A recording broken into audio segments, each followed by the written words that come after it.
J'ai l'honneur donc d'introduire et de modérer dans le temps qu'on aura, très peu, la présentation de Courtney Cogburn, que je vais vous présenter juste après. Sa venue a été permise dans le cadre du programme Alliance, qui unit 4 établissements, 3 français, un états-unien, donc l'école polytechnique, Sciences Po Paris, Paris 1 Panthéon Sorbonne. C'est à ce titre que je présente Courtney, et Columbia University. Ce programme a maintenant 20 ans. Nous venons de fêter les 20 ans du programme Alliance en février, je crois, et permet de créer un espace, on pourrait dire virtuel finalement, entre nos 4 établissements transatlantiques, permettant des échanges aussi bien pour les étudiants que pour les chercheurs, les enseignants-chercheurs. Un espace fécond en termes d'échanges, innovant, comme vous allez le voir sur cette présentation autour de Blackness and Métavers, pour lequel je n'ai absolument aucune légitimité scientifique à vous parler, étant en plus spécialiste du pays latino-américain qui, jusqu'il y a 10 ans encore, comptait le moins d'afro-descendants en Amérique latine, le Chili. Les choses ont bien changé avec l'arrivée de nombreux Vénézuéliens liés à la situation politique et également à l'arrivée d'Haïtiens après le tremblement de terre de 2010. Mais voilà, c'est pas un pays où la question de l'afrodescendance se pose beaucoup. Quant à la question du métavers, alors là, ça dépasse vraiment mes compétences. Vous pouvez vous imaginer, étant géographe et voilà, plutôt intéressé par des choses très concrètes. Cependant, en réfléchissant à ce que je pouvais vous dire en introduction, j'ai pensé tout de même à un numéro du bulletin de l'Association des géographes français que nous avons coordonné avec Alexis Sierra et Maud Ivinec, que vous devez certainement connaître, sur la question des espaces de la crise en Amérique latine, qui est paru en 2021, Imaginaire et pouvoir, où il était beaucoup question, je vous y renvoie, de science-fiction, d'utopie, de dystopie, permettant de surmonter les crises. C'est paru en 2021, après la crise mondiale évidemment que nous avons traversée, mais c'était issu d'une journée qui précédait cette crise en 2019, et on avait eu voilà, quelques publications qui, autour de ces questions de science-fiction, d'imaginaire, font écho à des éléments de la présentation de Courtney. Autre raison pour laquelle j'ai accepté de modérer cette présentation, c'est qu'elle est très pleine d'enjeux. Je le disais juste à l'instant à Courtney, qui visiblement s'est tenue à l'écart de ces publications, puisqu'elle était en France depuis quelques jours. J'ai vu arriver ce matin, en même temps que la présentation de Courtney, dans ma boîte mail, une vidéo de mon héros. Alors c'est générationnel, hein, certainement, certains s'y retrouveront peut-être. Afro-descendant, alors c'était très rare à la télévision française dans les années 80-90. Il s'agit de Will Smith, vous le connaissez peut-être, et la série Le Prince de Bel-Air. Ça dit quelque chose à quelqu'un? Bon, ça va, merci. Et alors cette vidéo, elle a été produite grâce à l'intelligence artificielle, grâce ou à cause de l'intelligence artificielle, un petit peu comme l'application que vous connaissez peut-être qui s'appelle Midjourney, qui transforme du texte en image. Vous avez certainement vu passer cette image du pape François en doudoune blanche. Et ben là, c'était une vidéo. Donc, on peut aussi faire des vidéos de très mauvaise qualité en demandant à cette application de voir Will Smith en train de manger des spaghettis. Alors, cette vidéo est absolument monstrueuse. Elle est encore très peu réaliste. Donc, on peut considérer que c'est une fausse information. Mais ce qu'on se disait avec Courtney, c'est que très rapidement, voilà, l'essor technologique va faire que la limite entre la vérité, la réalité, et puis la fiction, le virtuel sera de plus en plus flou et compliqué à discerner. Donc voilà pourquoi j'ai accepté pour tous ces enjeux et ces questions d'introduire la présentation de Courtney Cogburn, que je peux vous présenter en anglais rapidement. Donc elle est en anglais. She is an associate professor at Columbia University School of Social Work and a member of the Columbia Population Research Center. She uses a transdisciplinary research strategy, which is the case also of the Institut des Amériques and of Programme Alliance, to improve the characterization and measurement of racism and to examine the role of racism in producing racial inequalities in health. Dr. Cogburn's work also explores the potential of media and technology, she will present today, in eradicating racism and eliminating racial health inequalities. She is the lead creator of Thousand Cut Journey, that she will present a part today, an immersive virtual reality experience about racism, which premiered at the 2018 Tribeca Film Festival at the University of Helsinki. She is Chief Equity and Director of Learning the Earth with Artificial and NSF Science and Technology Center. She holds doctorates in education and psychology and a master's degree in social work from the University of Michigan, as well as a bachelor's degree in psychology from the University of Virginia. She is very, very, very pluridisciplinary, and we are very happy to listen to her today with a very rich presentation. So I said, and I give you the... Thank you. You can hear me okay? Okay, great. Thank you so much for having me. I'm delighted to be here. I studied French for several years, but in the United States, so that's about the equivalent of 2 years.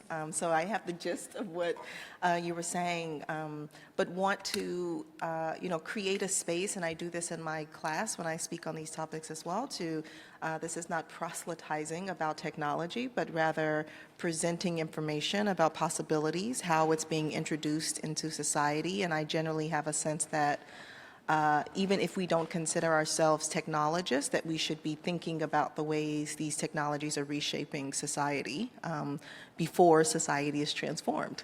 So we still have time to engage in meaningful ways, and so I'm trying to do that myself.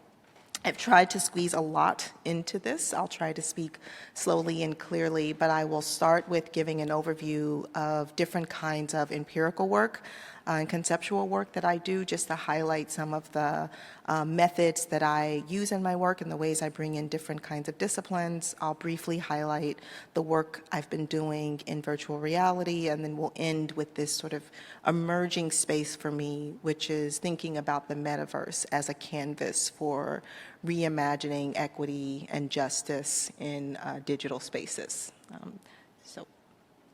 So my work falls into 4 different buckets. I think about how we characterize racism. So what is that? How does it manifest in society? I think about then how we measure it, because I'm particularly interested in inequities in health. And so I'm thinking about different ways that we can assess the ways that racism manifests in society so that we can then accurately assess inequities in health outcomes at the population level. And then I think about doing something about racism. So not just studying and talking about it, but also thinking about how can I help meaningfully engage producing and moving us toward racial justice. And this is where particularly the work in virtual reality comes in. And then again, this new bucket for me is thinking about imagination. So I've spent the better part of 2 decades talking a lot about racism. I'm a little bit tired. I want to create a sense of hope for myself and for society. I want to help build the society I want to live in, not just describe the problems of society. And so this new bucket is moving in that more hopeful direction. So I'll share a little bit of my thinking in that space. So in this first bucket, I think about, so there's a lot of, sorry, I'm pressing the wrong buttons here. There we go. So in the United States, when we're thinking about health research and medical research and practice as well, we're moving more and more to thinking about what we call social determinants of health. So not only health behaviors, what you eat, your genetics, et cetera, but also thinking about what we call upstream factors that are impacting health. So the neighborhood you live in, your educational system, pollutants in the air in your community, et cetera. So thinking about different kinds of factors that contribute to health. But I think specifically about the role of racism in producing inequities in all of those factors. So the roots of structural racism in the United States around education, healthcare, economics, et cetera, there are clear inequities at those levels in the United States and elsewhere, but I focus on the U.S. And I also think about racism as a form of stress. So I think about how do we measure sociological, structural manifestations of racial inequity, and I also think about when you're exposed to racism in different forms, it triggers physiological and other biological processes that create stress in the body and take a toll on the body over time. So I use different methods to try and assess racism in these two ways. On the conceptual side, I think specifically about cultural racism. So when we think about racism, some people only think about racism at an interpersonal level. Someone using a derogatory name in reference to a particular group of people.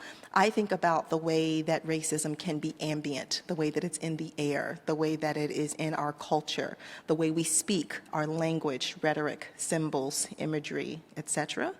So I think a lot about, one, conceptualizing racism in that way, and also, again, how do we measure that? Another way that I think about racism, so in addition to doing laboratory-based studies where I expose people to different types of racism and I monitor their physiological stress responses, right, trying to get a sense of what toll does this take on the body. So I might present different kinds of media to people while I'm monitoring their physiological signals, while they're hooked up to different kinds of monitors. But I also think about that at the population level. So exposing people to media in a laboratory setting is one thing, but thinking about how it shows up as a chronic exposure, how it becomes cultural is another. So in my work in data science, or what we would call computational social science research, I think about using social media data like Twitter to assess patterns in racialized events like police violence in the United States and try to link that to references to health that are also happening in the media. So in this example, we have 10 years of Twitter data looking at patterns around Black Lives Matter over that period of time, looking through different cycles, thinking about the ways people reference these events on social media, but also thinking about how these patterns might be linked to population health more broadly. And again, I'm just giving an overview, I won't go into detail here, of different ways that I'm thinking about this. I've also been spending more time in France. I was here last spring and had an opportunity to meet and discuss this topic in the United States, but also ways in which this conversation has been emerging in France as well, and learning more about, I think about these issues from a global perspective, but my research is primarily focused in the United States. But I have spent some time thinking about how do we construct meaning around race in, say, places like Brazil versus South Africa versus the United States, and more recently have been thinking about that in a French context as well, which is a very unique context, as you know. And so coming into discussions around universalism and ways in which people are associating themselves with different types of identity has been very interesting for me, and thinking about how racism is a very distinct phenomenon in France, although there are some overlapping issues. I've been, really thinking about the work of several different scholars. Mame Fatou is one, and her film where she highlights 7 French-born women of African and Caribbean descent, and thinking about ways to document the cultural landscape that they're trying to navigate and their experiences around this intersection of race and gender. Her work in particular has been shaping my thinking, and I like this quote in particular: to rethink classical universalism is not to awaken the demon of particularism, biological purity, and fascist passions, nor is it to fall into the trap of identity as the basis of all legitimacy, nor to cut the republic in two. It is, on the contrary, to seek the path of a humanism commensurate with the world. And so in her scholarship, really thinking about not a rejection of universalism or a national identity in any way, but instead also asking us to think very carefully about the lived realities of different groups of people and ways in which we can incorporate that into our thinking. And I also wanted to just share this example of that I found related to measuring differences in the effects of the COVID-19 epidemic. So in France, I understand that you don't typically measure race at a national level, so it can be difficult to document differences across racial groups. And this study took a really interesting approach to try to work around that and piece together different kinds of data. And what they found in their research is that women were more likely to report symptoms of COVID during the peak as well as after. Racialized minorities, and I'll share a bit about how they measured that in just a moment, accumulated more risk exposure than the mainstream population and were at higher risk for certain side effects of having COVID. And then did some work around socioeconomic status as well. But I just wanted to highlight this as an example of how they attempted to categorize race or being racialized with limited data. So they thought about ethno-racial status, and they looked at that in terms of persons residing in metropolitan France who were neither immigrants nor native to French overseas departments, et cetera. So quickly, they were just using the existing data to try and create a proxy for who may be more vulnerable based on racialized status. So Mame Fatou also says, how do you deal with the fatigue of having to say I am and trying to validate your lived experience when people are often rejecting that lived experience, and how it takes away from the time of reacting, takes away from the time of creating, and instead you're reacting to the positions of others who in some ways are denying your reality and your lived experience. So shifting into my work, so a good part of my work is focused on anti-racism. That term has become particularly charged in the United States as language tends to become and sort of gets used as a political tool. Anti-racism is simply what that suggests, not racist. And so it sort of acknowledges that racism exists and that we should be doing something about it, and anticipates that we might have inequities on the basis of race, which is empirically grounded, and using that data to drive us to moving toward action. And in particular, and again, thinking about this specifically in a U.S. context, holding whiteness accountable as a key source of existential threat to Black well-being and health. In the United States, there's often this tendency to focus on the underrepresented group and what may be going on with them and what may be the problems with that group. We are less comfortable and less likely to analyze whiteness and white people as a dominant group, a significant group in relation to racism, both historically and in contemporary forms. And so my work very explicitly centers that as part of what we should be thinking about. Part of what drives this work is the empirical basis that white people in particular don't understand racism. It's not something that their survival depends on, and it's not often incorporated into an educational context. And so there's lots of research trying to document this as a psychological phenomenon. So there's a series of psychological projects, for instance, that think about the ways that white people in particular estimate or underestimate racial inequities in society. So that might be around wealth or who's most likely to be imprisoned, and ask them to estimate differences by race. They are the most inaccurate group in making those estimates. So they underestimate racial inequity and they overestimate racial progress. There's also evidence that white people, and again, this is cutting across political strata, they're also more likely to resist being corrected. So when you present data to say, actually, the wealth gap is this big, there's some mental gymnastics that come into play to try and explain why they are holding their position as opposed to grappling with the reality of the data. So this psychological phenomenon has been very important for me. I am particularly interested in the intersection of whiteness and political ideology, and particularly white liberals, again, in the U.S. context. And I often get pushback about, aren't I preaching to the choir?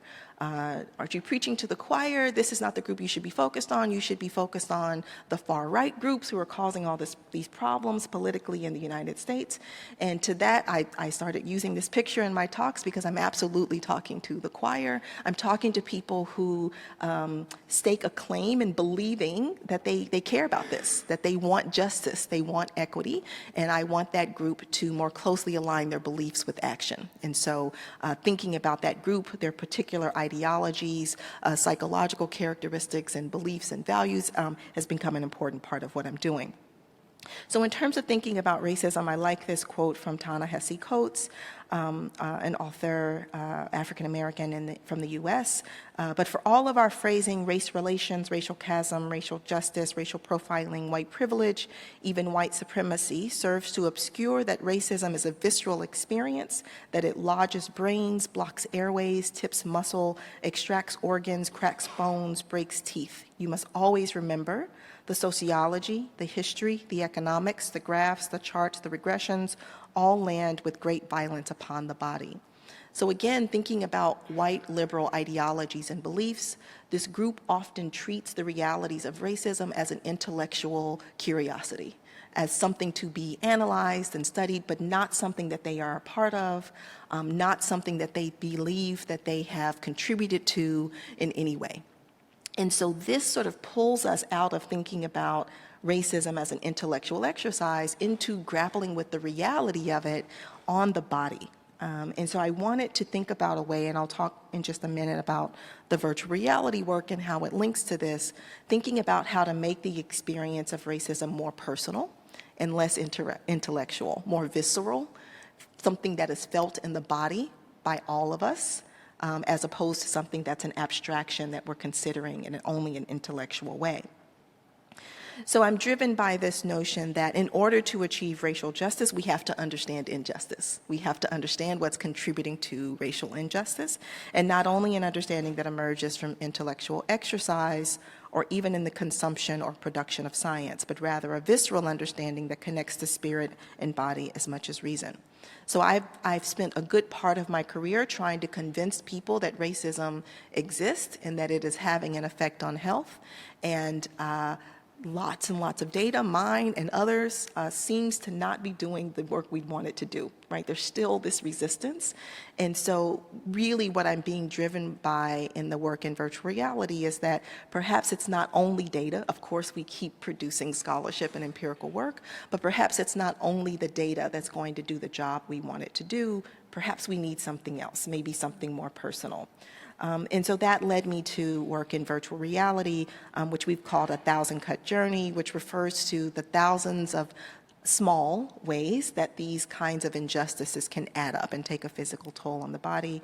It premiered at the Tribeca Film Festival in 2018, which was a big platform for us to launch this work, and was really rooted in this principle of transdisciplinary storytelling and design.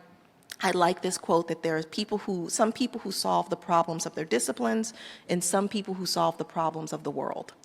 Those who are trying to solve the problems of the world couldn't possibly rely on a single discipline to get that done, right? Who are attempting moonshots or grand challenges. And so for me in this work, this is a big problem. It's not something that I alone or that my disciplines, my primary disciplines, could address. So it was important to bring together a cross-disciplinary team to name the problem together, understand the problem together, and solve the problem together along the way. So the VR piece is publicly available now, so it's free and on the Netflix equivalent of VR experiences, the Quest store. So anyone can use it and download it if you have a Quest headset. And we've been using it in corporations and universities around the world, right? Thinking about how can we use a tool like this to shape people's understanding of what racism is so that more of us are more meaningfully engaged in anti-racist practice, research, etc. So in the experience, we put you in the digital shoes of a character, a black male named Michael Sterling. Quickly, by show of hands, who has had a headset on before and gone through a virtual reality experience? Okay, a few of you. Okay, so I'll try to explain. It's hard to describe virtual reality, but I will give it my best shot. So we put you into the digital shoes of a black male named Michael Sterling, and we're putting you in his shoes as a child, an adolescent, and as an adult, experiencing racism in different contexts at each of those ages.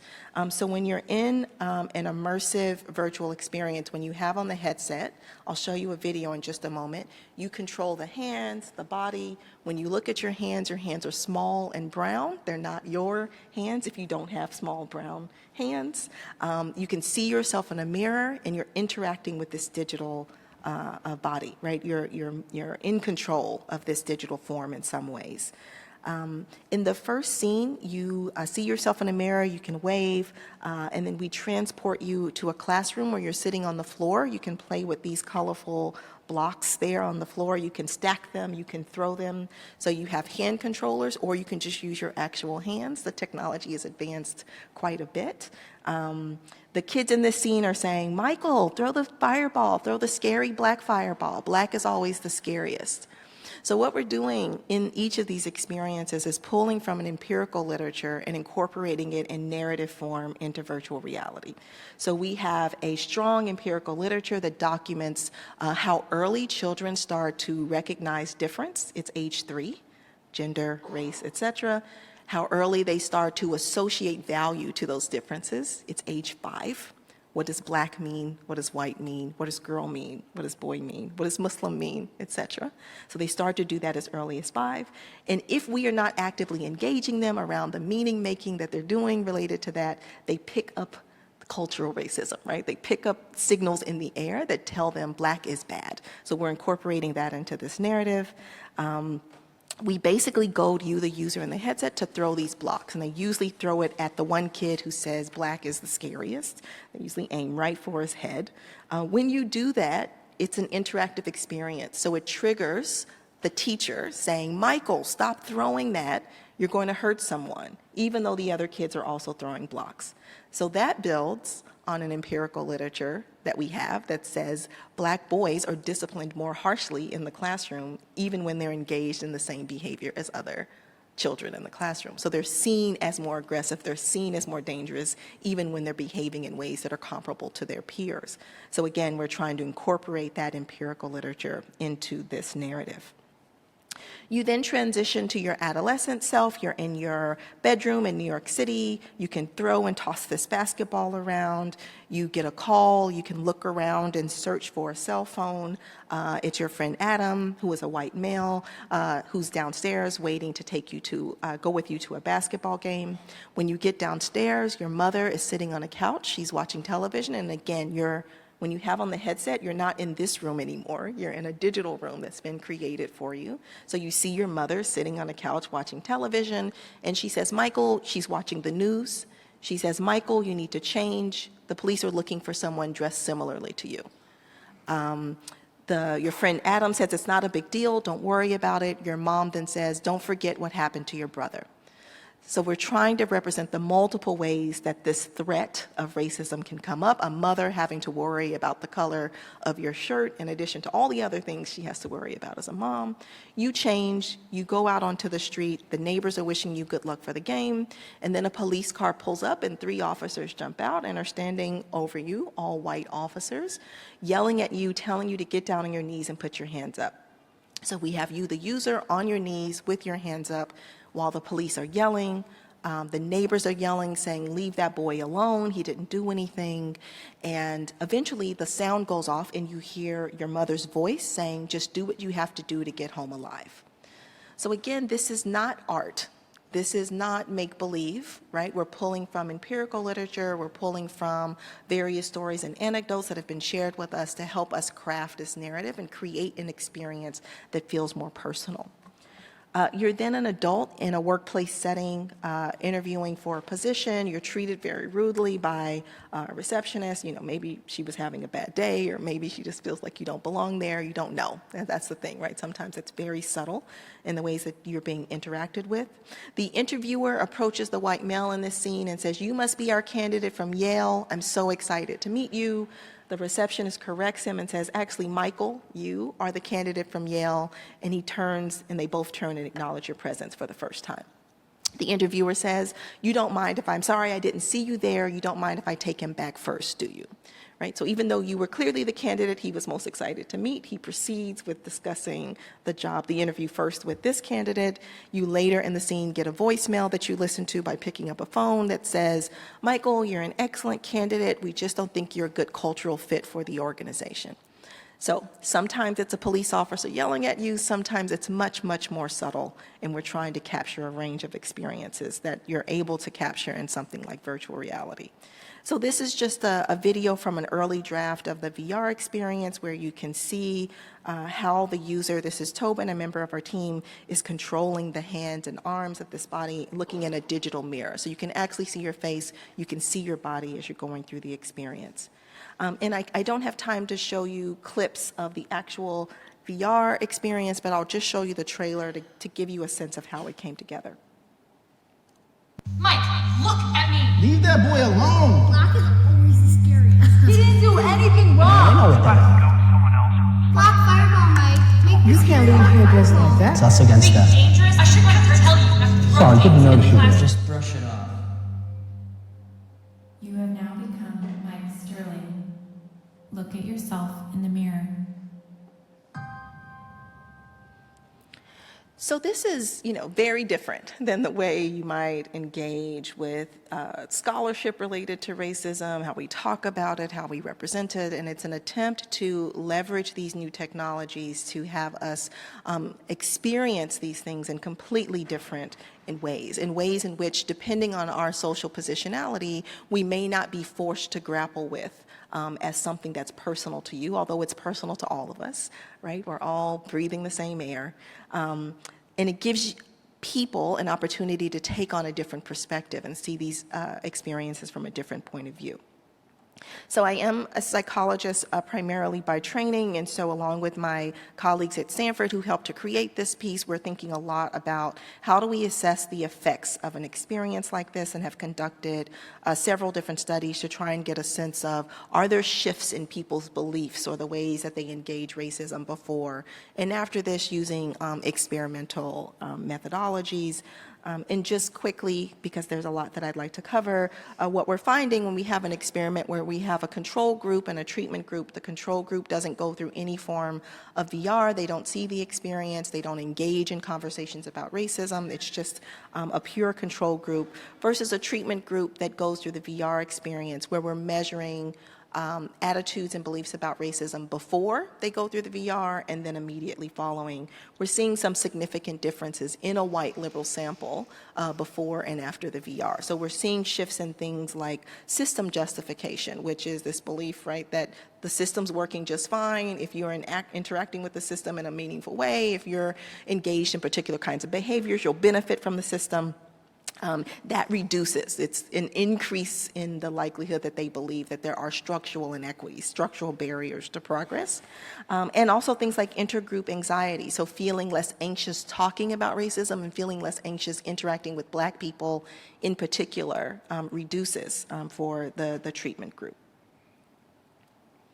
So I'm moving from this kind of work, right, talking about racism, documenting it empirically using computational social science, population health data, so large surveys where we document these different kinds of effects, to VR, where I'm thinking about how can I shift the way people are engaging and thinking about these realities. And I want to move from that and defending and explaining the existence of racism to more joyful futuring and imagining. And I recently wrote a paper thinking about the health benefits of imagination for young people in particular. Being the ability to see yourself in the future might be important and powerful, and not only seeing yourself as a being that has to respond to systems of oppression. And so both of those things are important. So this comes into the imagination bucket of the work that I'm doing. So I'm thinking specifically about imagining a blackness that does not have to consider whiteness in any way. I do not, as a young black person, I have to consider what might happen when I'm interacting with white people or systems of racism. So I like this quote from Toni Morrison, where she says, "My project is an effort to avert the critical gaze from the racial object to the racial subject, from the described and imagined to the describers and imaginers," right? So it's shifting your focus on thinking about how you are seen by others to seeing yourself and imagining yourself in the life that you would like to have. Also on the topic of futuring and thinking about the future, Samuel Delany says, "We need images of tomorrow, and our people need them more than most. Without an image of tomorrow, one is trapped by blind history, economics, and politics beyond our control. Only by having clear and vital images of the many alternatives, good and bad, of where one can go, will we have any control over the way we may actually get there in a reality tomorrow will bring all too quickly." So again, asking us to not only think about responding to systems as they currently exist, but also imagining the world that we want to live in, because tomorrow is coming quickly. Another piece of scholarship from Ruha Benjamin, speaking specifically about imagination, where she says that imagination is a contested field of action, not an ephemeral afterthought that we have the luxury to dismiss or romanticize, but a resource, a battleground, an input and output of technology and social order. In fact, we should acknowledge that most people are forced to live inside someone else's imagination, and one of the things that we have to come to grips with is how the nightmares that many people are forced to endure are the underside of elite fantasies. So it's saying that we're all living in someone's imagination anyway, and this comes into play when we're thinking specifically about the metaverse and asking us to think about how it may potentially reshape the way we interact and live with each other. Who's going to design that? Who's going to create that? And are we going to start thinking about it once it's already firmly integrated into society? Or might we start thinking about it now so that there are a broader range of people, non-technologists, diverse racial, socioeconomic, gender identities, et cetera, engaging in how we're thinking about this new form of society? So remember to imagine and craft the world you cannot live without, just as you dismantle the ones you cannot live within.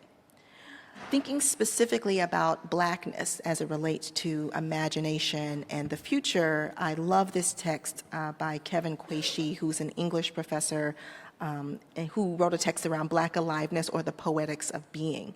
And he asked, what would it mean to consider Black aliveness, especially given how readily and literally blackness is indexed to death? To behold such aliveness, we have to imagine a Black world. We have to imagine a Black world so as to surpass the everywhere and everyday of Black death, of Blackness that is understood only through such a vocabulary. This equation of Blackness and death is indisputable and enduring surely, but if we have to try to conceptualize aliveness, we have to begin somewhere else. So this has been really important for me as a health researcher, right? Thinking about why are Black people in the United States dying faster? Why is their life mortality risk different than their white counterparts and peers, even across levels of socioeconomic status, education, quality of health insurance, et cetera? Black people still die faster. They still have an earlier onset of particular diseases. They still have a faster progression of particular diseases. That's central to understanding inequalities in health. That's not imagining aliveness. That's not imagining the alternative. That's not imagining how we can be in a different kind of place, which these authors are asking us to think about. So I think about the imagination as revolutionary in response to, in spite of, and because of oppression. There's that kind of imagination. How do I respond to this oppression that I'm living in? but I'm also interested in thinking about imagination wholly untethered and free, without purpose, promise, resolution, repair, or responsibility to anyone or anything, especially for young people. Right? So thinking about a young black child in the United States not having to think about solutions to police violence, not having to protest in the streets for their survival and wellness, but instead just being able to live and imagine freedom and wellness and health, not in response to those threats. So I want to think specifically about the metaverse and how that might be a canvas for us to play around with other possibilities, to think about alternative ways of being and interacting with each other, not as a replacement to reality, but as a space that's quickly being integrated more and more into the world we live in. So let me first describe what the metaverse is, and when we might broadly think about it as an emerging digital and trans-physical ecosystem. I'll elaborate. So one definition is to think about it loosely as being an all-digital layer of reality that floats above, around, and throughout the features of the real world, or in some definitions is entirely separate from it. So we're already seeing this. Virtual reality is one example, but it manifests in various ways. I won't bore you with the details, but I will give you some sense of what this means. So digital replicas of the physical world. I'm going to a meeting that's in a digital room instead of this physical room becomes one representation of the metaverse. Existing systems completely being reimagined. We no longer have meetings like this, or we don't only have meetings in this form. We're leveraging the technology to interact in different ways. I, for instance, taught a class in virtual reality where I sent headsets to students around the country who participated in class as avatars in a virtual classroom.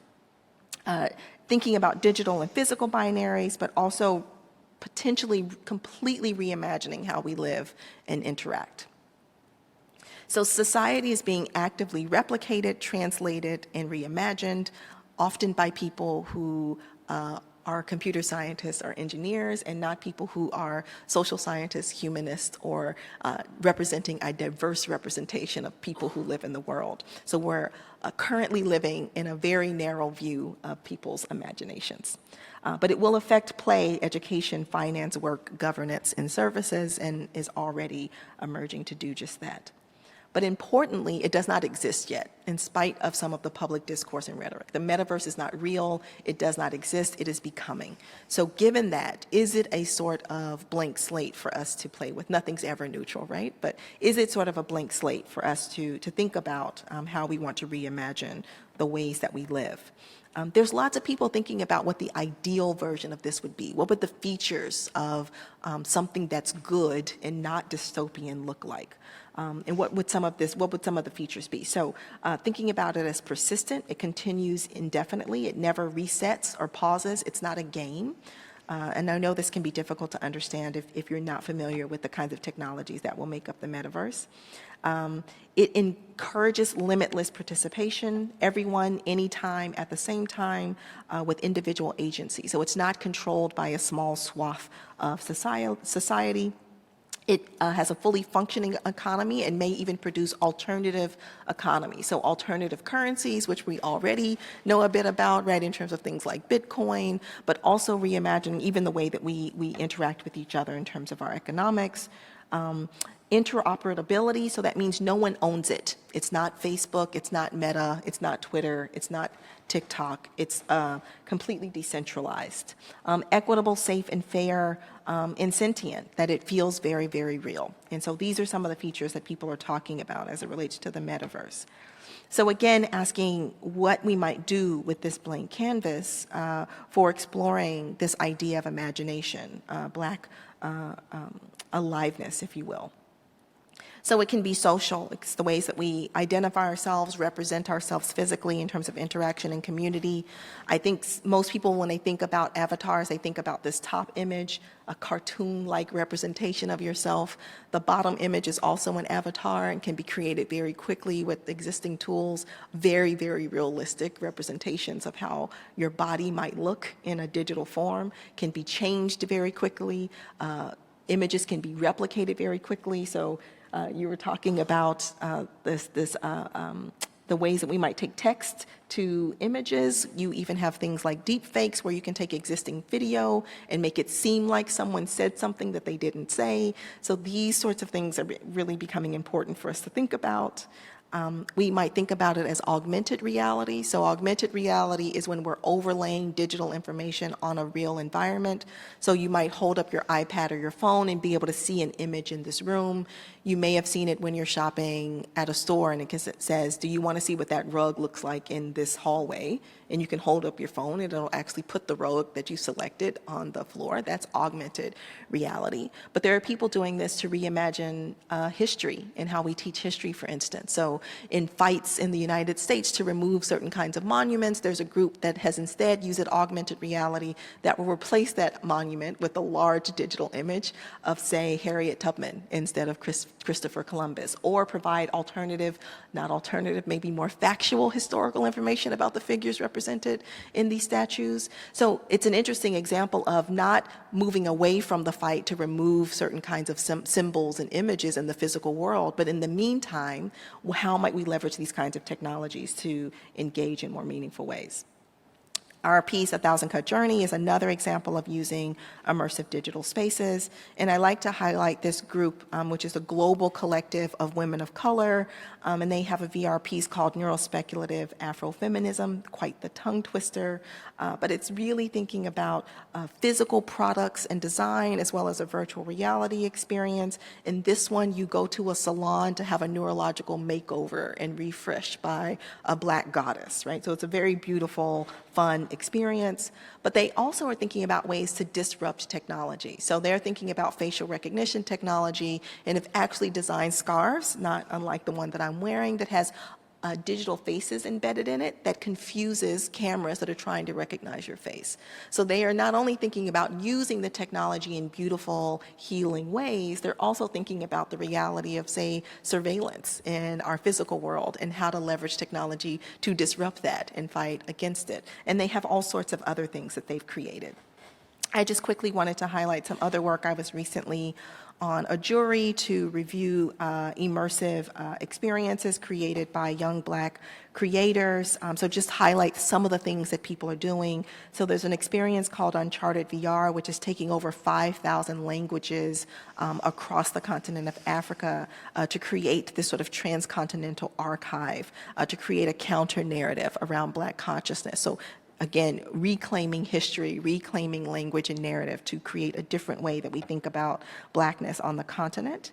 Another experience that's more of a game, thinking about formerly enslaved people who have been recently freed post-Haitian Revolution, and how are they interacting with the world now as they occupy different positions in society. An open-air museum in Black neighborhoods using digital and physical archives, artwork, and artifacts, and also representing liberation in really interesting ways. And this piece thinks about Black figure skaters using interactive motion capture as an example of joy and freedom, as opposed to only thinking about oppression.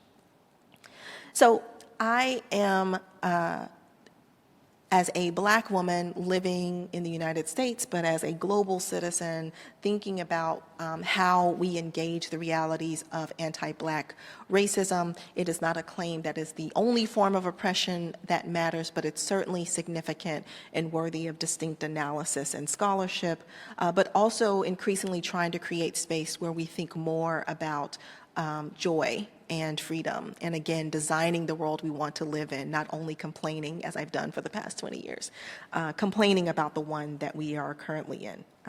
And that people have done this, forever, right? They've made the best of existing circumstances. They've gathered in collectives in solidarity to find ways to exist and thrive in spite of the threats that face them. And so my work is really just building on those traditions, but incorporating these emerging technologies, trying to understand them, trying to understand the ways that we should be scared, and we should be, of what some of these technologies are doing and how they might be used, but also not feeling helpless or like a victim of technology, not waiting for it to be integrated into society, but thinking now about how my voice might help reshape, along with others, how we're using these technologies and how I might use them to help build the world that I want to live in.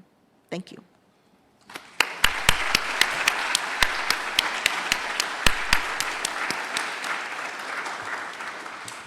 Thank you very much, Courtney. And to finish also about this geographical metaphor of the map, I would let the auditorium ask questions.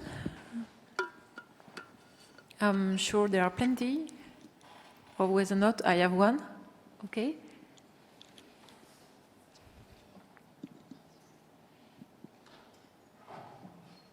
Okay, thank you. My name is Makita Glenn. I'm a first-year PhD student at Université Jean Moulin, Lyon 3. I'm working on capital punishment in the United States in light of race relations. In your presentation, you were talking about cultural racism. So I'm wondering whether we can say that the persistence of death penalty, capital punishment in the United States can be related to this perception of racism as a cultural manifestation. Yes, it's an excellent question. So it's exactly how that framework functions, right? So it thinks about how do we decide who's central versus who's at the margins? How do we create collective beliefs around how we think our society should be functioning?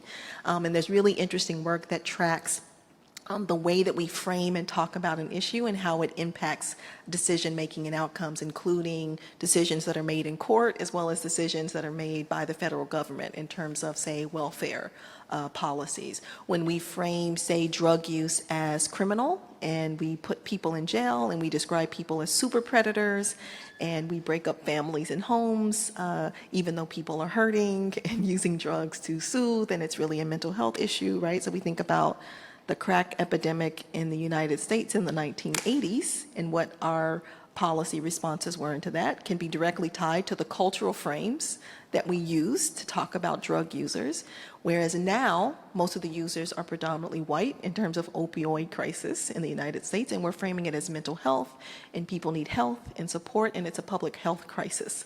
And the policy response is completely different, shifting with the way that we're framing it, culture, right, the way we're using language to describe social issues. So I would say it's directly related to the way that we collectively think about things like the death penalty, carceral states, et cetera. And it's been interesting to see that narrative pushed mostly by young people in the United States who are helping us to reframe how we think about things like prisons and jails and the police and offering alternatives. So perhaps the discourse will shift, and maybe then our policy decisions will shift as well.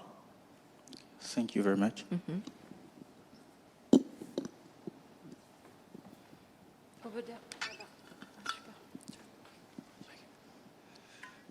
Thank you so much for your conference. My name is François. I'm a teacher in Brazil, in Natal. I liked very much first, I would like to do a commentary. I liked very much the part in which you spoke about universalism and racism in France. I think that this word of universalism is sometimes a way to avoid to speak about the colonial history and racism here. As a teacher of literature, I'm very interested by this idea of imagined worlds. You mentioned Toni Morrison. Yeah. So I would like to listen to you about maybe the complementarity of these both medias. That's not the correct word, but yeah. Both literature and metaverse and artificial intelligence. Because, for example, in Brazil, there is currently an author who's Conceição Evaristo. I don't know if you know her. No. And it's a the fiction of Conceição is a very strong way to have an immersive experience on the ancestrality and Afro-Brazilian history. So how can we put this connection, this complementarity between literature, fiction, cinema also, and yes. metaverse? Yeah. It's an exciting question, and I think it goes back to what I was describing about transdisciplinarity, and that in that is both a healthy respect and humility about the limits of myself and my own disciplines. And so as I moved into this space of thinking about the future and imagination, that's not in psychology, right? That's not where it's English, and it's historians that are talking, it's the humanists, right, who are talking about this. So I've had to rely very heavily on disciplines very different than my own to help me get grounded in this work. And I think it's really exciting to think about those intersections. I think people who work in the humanities have a richness and depth of understanding and expression that eludes social sciences. And so I think that type of intersection I'm a social scientist, I'm not bagging on the social scientists, but there's limits to our methods and the way that we talk and think about and analyze things. And so I was just talking with Alain this morning around poetry and this book around poetics of being, and he talks about the significance of essay and language and English and writing and languages in creating new worlds and spaces in ways that other disciplines cannot. So I think that intersection is important, essential, and exciting. First of all, thanks a lot for your presentation. It was extremely inspiring and with many interesting points to think about. My name is Raimundo. I am from Brazil too. And what I was thinking for is that technology is also there. If we will use it to shape the world as we want or not, it will be there and others will use it. So it is very interesting, your research, because we need to be with something that can change the world or will not be appropriate to these instruments. And that's why I have a question to you is, in this research, as you see creation as a way of resistance, because we always think resistance by diagnosing the reality very hard that we live. But there I see a great resistance creating. How you see this? Yeah, so I think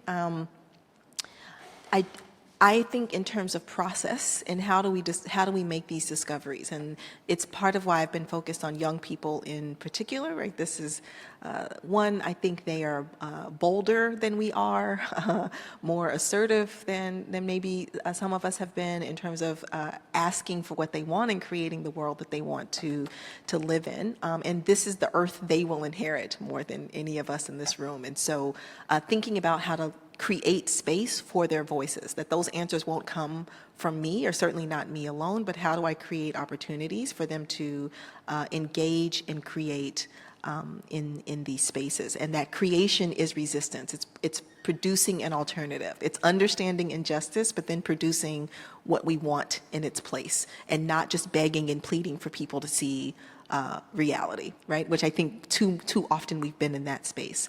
So for instance, I'm engaged in this project called Who's Metaverse. You can Google that. It's a really interesting website where we're using shipping containers and converting them into tech garages and putting them in neighborhoods around the country. And that you have a facilitator, and young people can come in and learn how to use these technologies. They can create spaces that they want to live in. They have this online curriculum that they can, immersive curriculum that they can participate in. My team is developing a curriculum that's more psychological and social working in nature, where we're asking them to imagine what freedom feels like and to document moments when they felt free in their lived experience. And then at the end of the curriculum, create a space digitally where they feel free, right? And so really thinking about how to intersect these sorts of things. So I think there's young people are where it's at for me in terms of this creation. But certainly this idea of transdisciplinarity, working across different perspectives and disciplines around the same problem, is another key process piece to achieving some of this.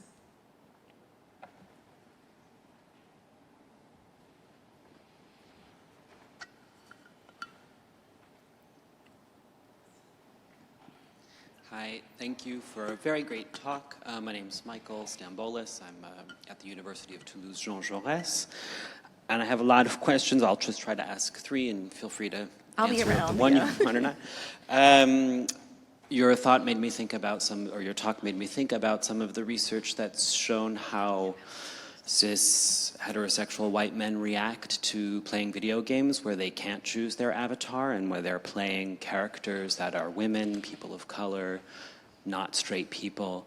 And so I was wondering how you thought about that as you were elaborating your project, because ideally those were, that's not the choir, and you talked about preaching to the choir, but in theory your tool could potentially reach them, but there are these psychological barriers that go up when they're asked to put themselves in the shoes of people that are not like them. So that's the first question. The second question is, and I think maybe it's a clarification question. You were talking about how can black people have a possibility of imagining themselves without whiteness? And I'm a sociologist and was always trained to think about whiteness and blackness going in tandem, and that one can't exist without the other. So how is it possible to imagine a blackness that is absent of whiteness when blackness implies the existence of whiteness? They can't be. So I wasn't sure if I understood, or if you could just talk a little bit more about that. And then finally, I'm very skeptical of the metaverse, because all I can think about is Facebook and Meta, and then by extension, the internet as a public resource, as an infrastructure.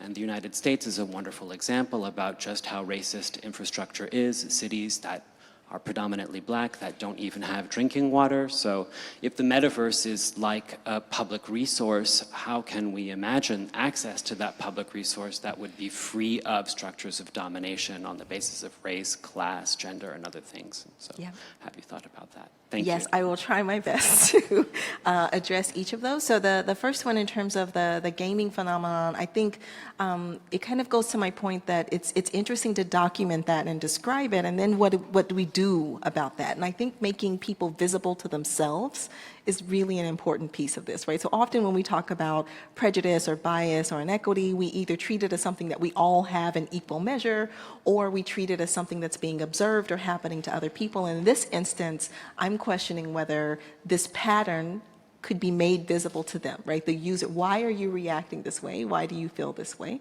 So that's my short answer. The second one, related to blackness with whiteness, I don't know. I don't know if it's possible, right? Blackness as a social construct exists because of whiteness. But since it does exist, since it has become social, cultural, and identity, etc., it shapes families and meaning and language, and it exists in its own form. Does it have a way to exist that's not responding to whiteness? So its origins are in response or exists because of whiteness, but does its continuation have to exist in response to whiteness or oppression rooted in whiteness? And so that's the question. I don't know if that's possible or what that would even look like. And then your third question was about the metaverse and being scared, and we should be. And we should question whether these ideals that I described are possible. But I would also argue that we can't sit in fear and passively watch as this unfolds. I would say, and I talk about this with my students, that we shouldn't think about institutions like Meta, Twitter, as just big buildings that are out to get the world, or their leaders as being the only voices that are driving institutions.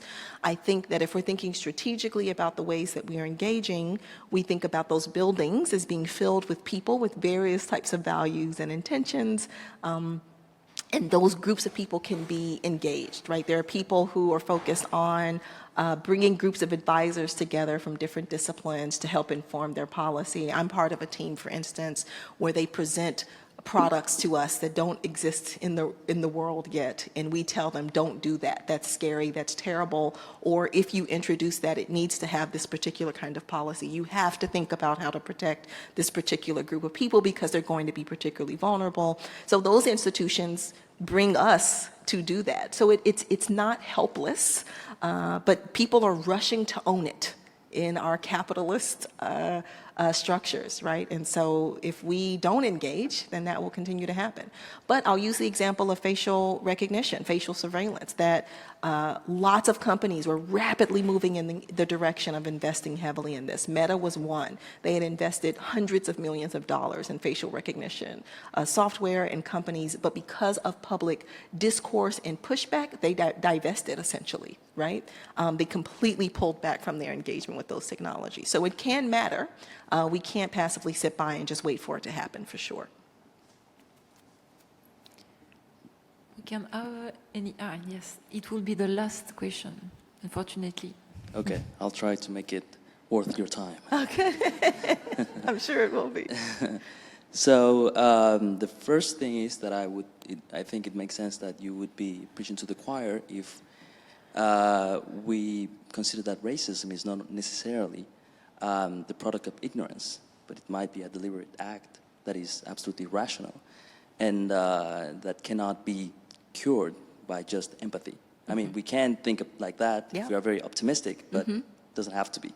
And so my question is regarding past experiences of trying to promote empathy as to how it feels like to live in a certain position. I'm thinking about books like Black Like Me or cases where men passé blanc would try to participate in the civil rights movement to make it look like, hey, he looks like me, and look at what they are living. And so from the results of those attempts to generate empathy and to change people's mind, what do you think is going to happen with this? You know, what are you expecting? These are such great questions. This was a great question to end on. So when people think about virtual reality, they do think about empathy.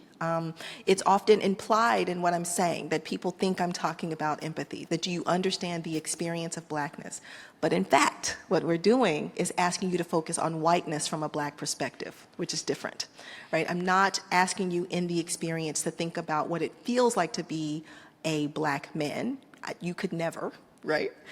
I'm not you specifically, but anyone, I can't. It's not my lived experience. It's not meant for me to understand in the way that a black man might understand it. And then you might even argue that even if I do have emotional empathy, I understand your feelings about it, that's not understanding myself, and that's not understanding the systems and structures that produced that in the first place. So in this particular VR experience, I'm interested not so much in empathy, but in structural competence.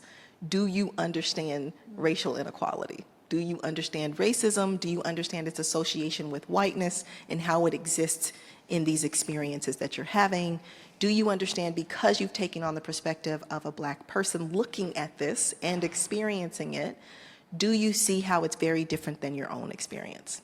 And so the thing that I hope people walk away with, particularly white liberals, is to say, I thought I understood this, but I don't. And now we can have a different conversation about the realities of our data or the ways our policies are creating inequity, et cetera. So it's slightly different, but a big, big difference in terms of what I want people to walk away with. You will never understand what it's like, what it feels like, any of us, to be a black man if that's not your experience.